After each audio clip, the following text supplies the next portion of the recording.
Alam mo ba na kahit gaano kanya kamahal, iiwas at lalayo pa rin siya kung hindi mo alam tong simpleng red flags na ito. Maraming lalaki ang nagtataka. Bakit bigla siyang nagbago? Bakit parang ako na lang ang humahabol? Yang totoo, hindi biglaan ang paglayo ng babae. May mga warning signs, may mga simpleng pagkakamali na akala mo normal lang, pero unti-unti nang kumakain sa attraction niya. Ang problema kasi, karamihan ng lalaki hindi aware. Ang tingin nila kapag mahal ka ng babae, sapat na yon. Pero hindi. Sa psychology ng attraction, hindi lang tungkol sa feelings. Tungkol din ito sa respect at balance ng dynamics nyo. Kung paulit-ulit mong ginagawa ang mga red flags na ito, kahit hindi mo sinasadya, bababa ang tingin niya sa'yo. At kapag bumaba ang respeto, kasunod niyan ang pagkawala ng attraction. Tandaan mo, mawawala ang pagmamahal kapag nawala ang respeto. Pero ito ang twist, kadalasan hindi dramatic ang simula. Hindi siya agad makikipag-break. Hindi siya agad lalayo. Uumpisahan niya lang na maging malamig, maging busy, at konti-konti niyang tatanggalin ang effort niya. At kung hindi mo alam ang dahilan, ikaw pa mismo ang masisisi sa huli. Gusto kong maging totoo sa'yo ngayon. Marami sa mga lalaki nagiging clingy. Akala nila cute, pero sa mata ng babae, needy. Marami rin ang sobrang seloso. Akala nila pagpapakita ng pagmamahal. Pero sa kanya kontrolado at suffocating. O kaya yung tipong walang sariling buhay. Ang mundo niya umiikot lang sa babae. Akala niya romantic, pero para sa babae, red flag yan kasi ibig sabihin wala kang sariling identity, wala kang growth at wala kang direction. Kaya maraming babae ang nagsasabi ng linyang nagbago ka na. Pero ang totoo, ikaw mismo ang nagpalamig sa kanya dahil hindi mo nakita ang mga simpleng red flags na ginagawa mo araw-araw. At ito pa, masakit pakinggan pero kailangan mong marinig. Kapag masyado kang available, masyado kang predictable, at masyado kang dependent sa kanya para sa happiness mo, unti-unti siyang mawawala ng attraction. At kapag nawala yon, kahit gaano pa niya sinabi dati na ikaw ang forever niya, mawawala siya. Ngayon, paano mo malalaman kung gumagawa ka ng mga red flags na to? At paano mo babaguhin bago pa lumala? Una, clinginess versus presence. Kapag clingy ka, lagi kang nakadikit. Laging gusto mong updated ka sa lahat ng ginagawa niya. Pero ang stoic mindset, tinuturo na hindi mo kontrolado ang oras at galaw ng iba. Ang kontrolado mo lang ay sarili mo. Ang solusyon, magkaroon ka ng sariling buhay. Huwag kang laging online para lang maghintay ng reply niya. Ipagpatuloy mo ang hobbies, trabaho at goals mo. Kapag nakikita niyang may mundo ka rin, mas nirerespeto ka niya. Pangalawa, selos versus confidence. Normal na magselos, pero kapag sobra, nagiging red flag. Ang babae, mas nai-attract sa lalaking confident. Ang solution, instead na bantayan mo siya, bantayan mo sarili mong insecurity. Ang stoic approach, focus sa bagay na kontrolado mo, ang ugali mo, ang character mo. Hindi mo hawak ang kilos ng iba pero hawak mo ang reaksyon mo. Pangatlo, walang direction versus purpose. Isa sa pinakamalaking red flag para sa babae ay yung lalaking walang sariling plano. Kapag ang mundo mo, umiikot lang sa kanya, mawawala ang appeal mo. Ang solusyon, live with purpose. Gumising ka na may mission, hindi lang para sa relationship, kundi para sa sarili mong growth. Sa stoicism, laging inuuna ang virtue, ang pagiging disiplinado, and ang pagsaroon ng dahilan sa bawat galaw. Kapag in-apply mo to, mas nagiging balance ang relationship. Hindi na ikaw yung laging humahabol at hindi na rin siya mabilis lumayo. Para mas maintindihan mo, bigyan kita ng totoong senaryo. May isang lalaki, tawagin natin siyang Mark. Sobrang mahal niya ang girlfriend niya. Araw-araw siya ang nag-a-adjust. Siya ang laging online. Siya ang laging naghihintay ng reply. Sa una, sweet tingnan. Pero after months, napansin niyang nagbago yung girlfriend niya. Dati excited sumagot. Pero ngayon, laging busy, laging mamaya na. Ang hindi alam ni Mark, hindi biglaan ang pagbabago. Unti-unti siyang nawalan ng respect dahil nakikita niyang wala ng sariling mundo. Si Mark, parang ginawa niyang oxygen yung babae. Ano ang nakar? Nagsawa siya. Lumayo siya. Ngayon, i-contrast natin kay John. May girlfriend din siya, mahal din niya. Pero kahit in a relationship, nagfo-focus siya sa goals niya. Nag-a-apply pa rin siya ng stoic discipline. Nagwo-workout, nag-aaral, may sariling career at vision. Hindi siya seloso kasi confident siya sa sarili niya. At guess what? Yung girlfriend niya, imbes na lumayo, lalo siyang na-attract. Kasi simple lang. Babae ay na-e-excite sa lalaking may sariling direction. At natatakot silang mawala ang isang lalaking independent at may self-worth. Kaya imbes na siya ang maghabol, yung babae mismo ang mas nag-i-invest sa relationship. Hindi lahat ng babae biglang nanlalamig. Bago siya tuluyang lumayo, may mga warning signs muna. Ang problema, karamihan ng lalaki hindi nakakapansin. Kaya bago mo masabi na hindi ko na siya maintindihan, kailangan mong malaman na to dahil baka senyales na unti-unti na siyang lumalayo. Ang relasyon hindi basta-basta nasisira overnight. Parang puno yan, hindi biglang natutumba, kundi unti-unti nang kinakain ng mga anay. Ganon din sa attraction ng babae. Hindi agad nawawala pero unti-unting kumukupas. Ang problema? Hindi conscious ang maraming lalaki. Ang tingin nila, okay pa kasi nagre-reply pa naman.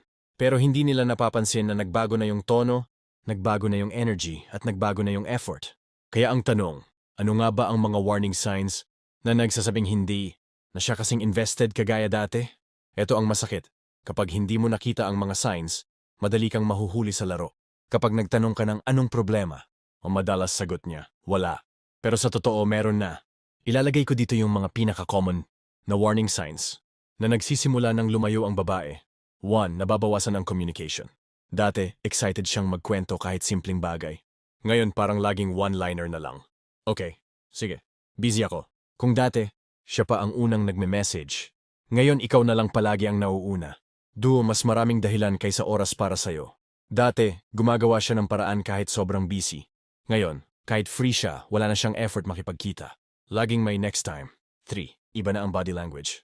Kapag magkasama kayo, hindi na siya kasing lambing. Hindi na siya kasing expressive. Parang laging may distansya. 4. Hindi na siya nakikialam. Dati, interesado siya sa lahat ng bagay tungkol sa'yo. Ngayon, kahit magkwento ka ng bago mong achievement, wala siyang excitement. 5. Mas nagiging irritable. Yung maliliit na bagay na dati hindi big deal, ngayon bigla na lang niyang pinapalaki. Masakit to, 'di ba? Kasi kapag ikaw yung nasa sitwasyon, ang feeling mo parang nawawala yung dating connection. Para kang nag-iisa kahit may karelasyon ka pa. Ngayon, paano mo haharapin to? Tandaan, kapag nakita mo ang warning signs na ito, hindi ibig sabihin tapos na agad ang lahat. Pero ito ang moment of truth. Dito ka dapat magising at kumilos. Step 1. Huwag kang magpanik. Ang unang instinct ng lalaki kapag nararamdaman niyang lumalayo ang babae ay maghabol. Magpadala ng sobrang daming message. Magdemand ng oras. Pero guess what? Mas lalo siyang lalayo kapag ginawa mo yan. Step 2. Maging observant, hindi reactive. Stoic mindset. We suffer more in imagination than in reality. Baka naglalagay ka ng assumptions na wala naman. So imbis na mag-react agad, obserbahan mo muna ng mabuti. Ano ba talaga ang nagbago? Step 3. Ibalik ang focus sa sarili. Ang babae, nawawala ng attraction kapag nawawala ka sa masculine frame mo. Ibig sabihin, kapag naging masyado kang dependent sa kanya, doon siya lumalayo. Kaya imbes na gawing center ang babae, bumalik ka sa center mo, goals mo, discipline mo, sarili mong buhay. Step 4. Open pero calm communication. Huwag mong tanungin ng, mahal mo pa ba ako? Kasi pressure agad yan. Instead, tanungin ng mahinahon. Napansin ko parang stressed ka lately. Gusto mo bang pag-usapan? Walang demand, walang pressure. Ang approach dapat ay grounded at calm. Step 5. Be willing to walk away. Pinaka-importante sa lahat. Kapag nakita mong consistent na at hindi na siya invested, dapat marunong kang lumakad palayo. Kasi dun ka mas nire-respeto. Ang lalaki na takot maiwan, laging iiwanan. Pero ang lalaking kaya niyang tumayo mag-isa, mas pinipili ng babae. Bigyan kita ng example. May isang lalaki, tawagin natin siyang Eric. Napansin niya na yung girlfriend niya, biglang madalang na mag-reply. Dati sweet, ngayon cold. Ang ginawa ni Eric? Nagpapanik siya. Nag-text ng sunod-sunod, nagalit, nagtanong ng paulit-ulit. Mahal mo pa ba ako? May iba ka na ba? Ano nangyari? Lalo siyang na-turn off. Kasi ang na-project ni Eric ay insecurity at desperation. Ngayon, tingnan natin si Ryan. Same situation, lumalamig na rin ang girlfriend niya. Pero imbes na maghabol, nag-step back si Ryan, nagbigay ng space, at hindi siya nagmakaawa. Sa halip, bumalik siya sa routine niya, gym, trabaho, hobbies, kasama barkada. Nakita ng girlfriend niya na hindi siya dependent, at mas lalo siyang na-challenge. Ang ending? Yung babae mismo ang bumalik, kasi na-realize niyang hindi siya kayang hawakan ni Ryan sa leeg. Ganito gumagana ang psychology. Kapag nakita ng babae na kaya mong panindigan, ang sarili mo kahit wala siya, mas natatakot siyang tuluyang mawala ka. Kaya mas lalo siyang babalik. Akala mo pagmamahal, pero para sa kanya, toxicity na pala. Maraming lalaki ang nagsasabing, ginagawa ko naman lahat para sa kanya. Bakit parang siya pa ang nawawala? Ang totoo, may mga ugali tayong mga lalaki na akala natin expression of love. Pero sa mata ng babae, red flag na pala. Ugaling nakakasakal, ugaling nakakawala ng respeto, ugaling nakakasira ng attraction. Ito ang hindi naiintindihan ng karamihan ng lalaki. Hindi lahat ng effort ay na-appreciate. May effort na nakakabuo, pero may effort din na nakakasira. Kapag ang pagmamahal mo ay hindi healthy, magiging toxicity siya sa mata ng babae. At ang masama, hindi mo agad makikita. Ang tingin mo lang, mahal ko siya, kaya ginagawa ko to. Pero ang nakikita niya, hindi siya stable, hindi siya confident, hindi siya deserving ng respeto. Sa psychology ng attraction, importante ang balance. Ang babae, na-attract sa lalaking kayang magmahal pero hindi. Nawawala ang masculine strength niya. Kapag sobra ang emosyon mo at nawawala ang composure mo, yun mismo ang dahilan bakit unti-unti siyang lalayo. Gusto kong ilatag sa'yo ang mga pinaka-common na toxic na ugali ng lalaki na red flag para sa babae. Habang pinapakinggan mo to, tanungin mo ang sarili mo. Meron ba ako nito? 1. Over-controlling. Yung tipong kailangan lagi alam mo kung nasaan siya, sino kasama niya, anong oras uuwi. Sa una, baka isipin ng babae na sweet. Pero sa totoo, para sa kanya, wala kang tiwala. Kapag wala kang trust, nawawala ang respeto. 2. Emotional outbursts. Yung maliliit na bagay na papalaki mo. Konting hindi niya nagawa, galit ka agad. Sa isip mo, ganito kasi ako magmahal. Pero sa kanya, hindi siya stable. Walang babae ang tatagal sa lalaking hindi kontrolado ang emosyon. 3. Guilt tripping. Ito yung kapag hindi siya nagawa ang gusto mo. Sasabihin mong, kung mahal mo talaga ako, dapat toxic to kasi ginagamit mong sandata ang pagmamahal para makuha ang gusto mo. 4. Financial dependency. Oh, love is love. Pero kung umaasa ka lang lagi sa kanya o ginagamit mo siyang sagot sa lahat ng problema mo, nawawala ang masculine role mo. Sa totoo lang, turn off sa babae kapag ang lalaki walang disiplina sa pera at walang kakayahang panindigan ang sarili. 5. Insecurity disguised as love. Ito yung sobrang kabisyo mong bantayan lahat ng galaw. Niya kasi natatakot kang mawala siya. Sa isip mo love yon, pero sa kanya insecurity. And guess what? Walang mas nakaka-turn off sa babae kundi insecure na lalaki. Ngayon, isipin mo ito. Kung hindi mo makokontrol ang sarili mong ugali, paano mo makokontrol ang direksyon ng relasyon nyo? Kung ikaw mismo hindi grounded, paano ka magiging foundation ng commitment ninyo? Ngayon, paano mo lilinisin ang mga toxic traits na ito? Ito yung stoic approach, disiplina ng isip at puso. Step 1. Self-awareness. Hindi mo mababago ang hindi mo inaamin. Ang unang solusyon ay kilalanin kung meron ka bang ugaling ganito. Huwag mong i-deny, huwag mong i-defend. Tanggapin mo muna. Step 2. Control your emotions, not her actions. Sa stoicism malinaw, hindi natin kontrolado ang kilos ng ibang tao, pero kontrolado natin ang sarili natin. Kapag nararamdaman mong magseselos ka, huminga ka muna. Kapag naiirita ka, huwag agad sumabog, pause, reflect. Piliin mong maging kalmado. Step 3. Stop using love as a weapon. Kung mahal mo talaga siya, hindi mo siya gagamitin para lang makuha ang gusto mo. Ang pagmamahal hindi dapat kapalit ng manipulations. Kaya imbes na guilt-tripping, practice respect. Step 4. Build financial and personal discipline. Hindi mo kailangang maging milyonaryo, pero kailangan mong ipakita na kaya mong panindigan ang sarili mo. Kahit simpleng budgeting, kahit simpleng disiplina sa trabaho, malaking bagay iyon. Ang babae mas na-attract sa lalaking may direction kaysa sa lalaking umaasa lang. Step 5. Choose strength over insecurity. Kapag may takot kang mawala siya, doon ka nagiging toxic. Pero kapag kaya mong sabihin sa sarili mo, kahit mawala siya, buo pa rin ako. Doon nagsisimula ang tunay na respect. Ang stoic man ay marunong magmahal, pero hindi nakakalimutan na buo siya bilang tao kahit wala ang kahit sino. Para mas makita mo ito sa totoong buhay, bigyan kita ng dalawang senaryo. Una, si Leo. Sobrang mahal niya ang girlfriend niya. Pero lahat ng galaw niya, kontrolado niya. Kapag lumabas ng barkada, tinetext niya every 5 minutes. Kapag hindi sumagot agad, nagagalit siya. Ang ending? Nagsawa yung babae. Hindi dahil wala siyang feelings, kundi dahil nakakasakal na. Iniwan siya kasi hindi siya naging healthy partner. Pangalawa, si Michael. Naging toxic din dati. Seloso, dependent, mabilis magalit. Pero isang araw, na-realize niya na hindi ito pagmamahal. Nag-aral siya ng stoicism. Natutunan niyang kontrolin ang emosyon niya. Imbis na mag-demand, nagbigay siya ng respeto. Imbis na maghabol, bumuo siya ng sarili niyang routine at vision. Ang resulta, hindi lang bumalik yung girlfriend niya, mas naging solid pa ang relationship nila. Kasi ito ang totoo. Hindi kailangan ng babae ang perfect na lalaki. Ang kailangan niya, yung grounded, stable, at may control sa sarili. Kapag toxic ka, lalayo siya. Pero kapag naging healthy ka emotionally, ikaw ang pipiliin niyang makasama habang buhay. Kung gusto mong manatili siya, hindi sapat na mahal ka niya. Kailangan mong malaman kung paano iwasan at ayusin ang mga red flags sa relasyon bago pa siya tuluyang lumayo.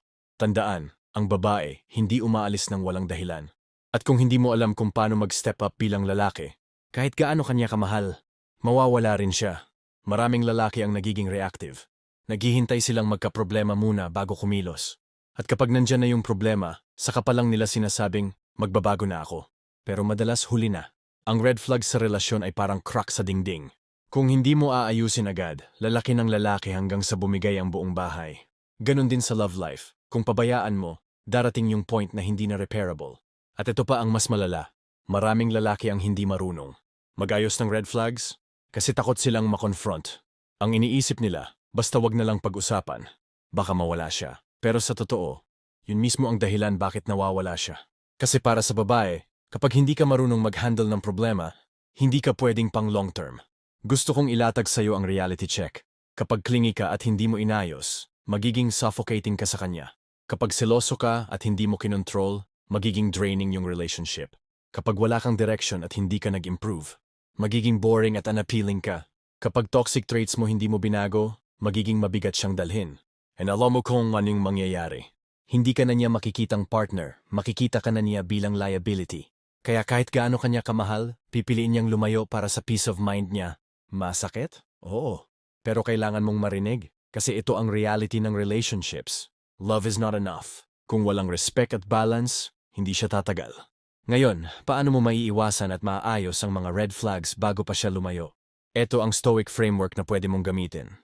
Step 1. Build self-awareness daily. Magkaroon ka ng habit ng pag-check sa sarili mo. Tanungin mo, yung mga ugali ko ba nakaka-attract o nakaka-drain? Kung hindi ka marunong mag-self-reflect, uulit at uulit ka lang ng parehong pattern.